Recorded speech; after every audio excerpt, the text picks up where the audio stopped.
Well, today is wheel and tire day.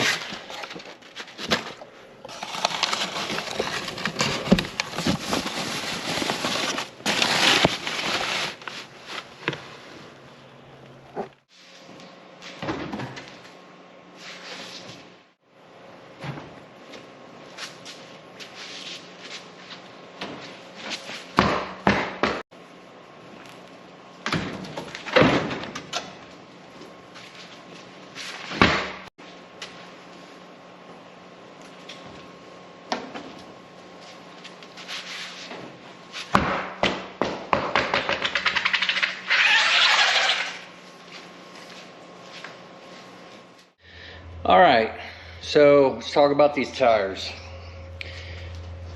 Now, there's a lot of options, especially in this size.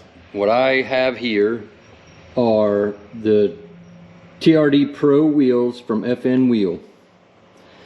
And the tires are 285/70/17s, and they're not BF Goodrich KO2s or Nitos, Nito's got like, man, 8 different tire options. You know, they're not Toyos. They would be if this was a daily driver or was going to be driven a lot, but this is a toy. I'm not going to drive it that much. And we have the Eibach Stage 1 lift, which is on the front. I set it up where the coil spring bottom perch is on the lowest setting, so that should be 2 inches. I think the rear does something like 2.5 when you put those springs in, and there's no adjustment to that. So basically you have a 2-inch lift. In my estimation, these tires should fit without rubbing, and I think is an appropriate tire for a Stage 1 lift. I mean, you're not really building a serious off-road rig with a Stage 1 lift, right? So let's just keep things practical and, you know, still housed within inside the boundaries of reality. And the reality is we're just making it look different and be a little bit more capable. So these should work just fine for that.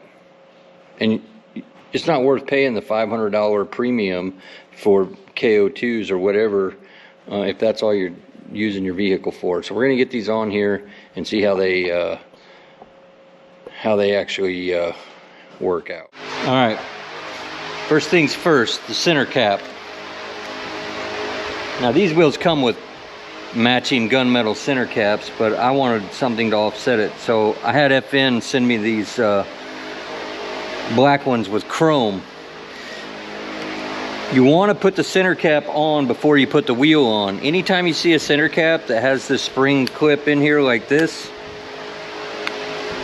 you need to put it on first and then reinsert this clip, and it actually goes in this groove. If you don't, you might end up breaking the little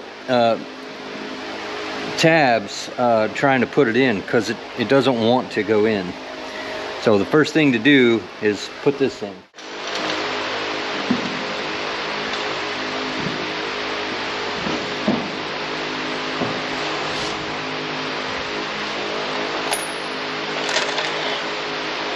These are Gorilla lug nuts.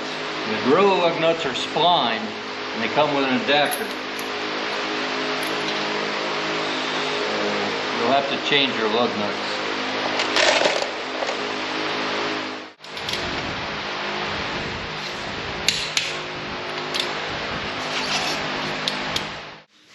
All right, well, it's time to answer the question, are they going to rub or not?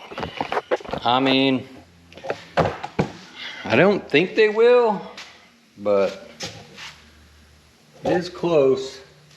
So let's find out. And if they do, we'll figure it out.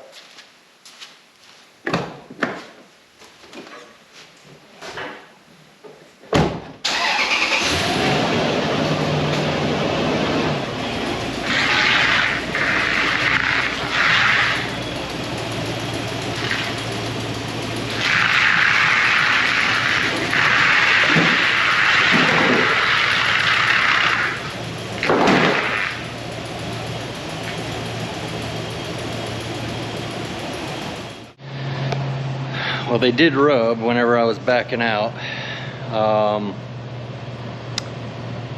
Didn't really know where yet, but it needs an alignment done badly. So I'm not gonna get carried away on addressing a rubbing issue until this alignment is done.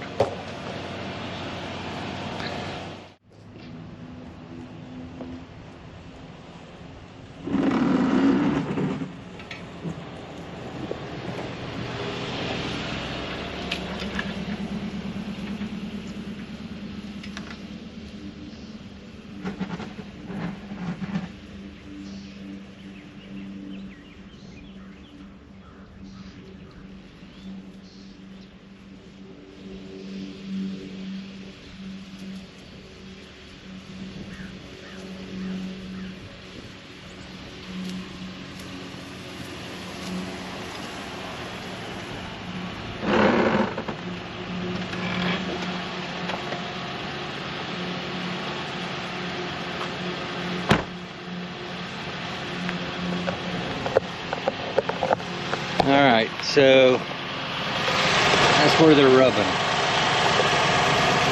It sounds really bad. It's not really bad.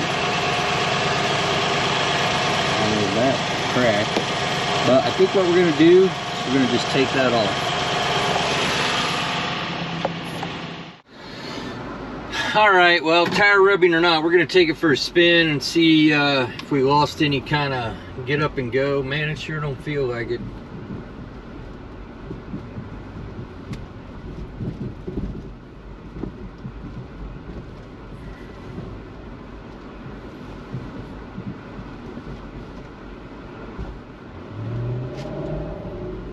No, didn't lose nothing.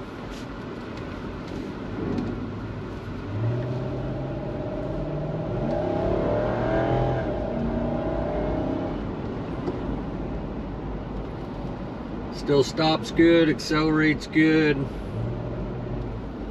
I don't think there was any hit to drivability at all. In fact, it feels better on the road.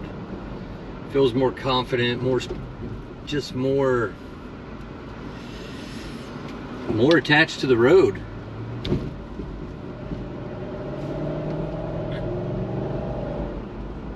Yeah, this is good.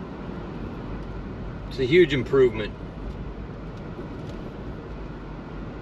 It had a little bit more body roll before.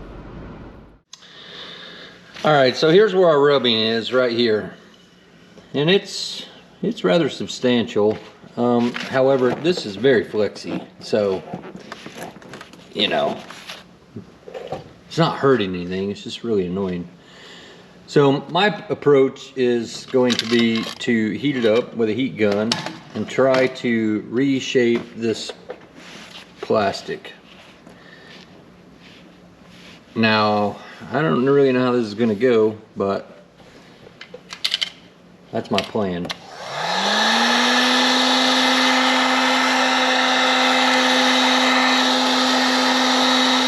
Okay, well, typical GoPro, battery died. You know, it's what they do. GoPro's so annoying. Anyway, I did this side first. I did it while I was sitting on the ground. I got it too hot, wrinkled the paint. I mean, I wish I wouldn't have, but I don't really care. I may have to move this side back some.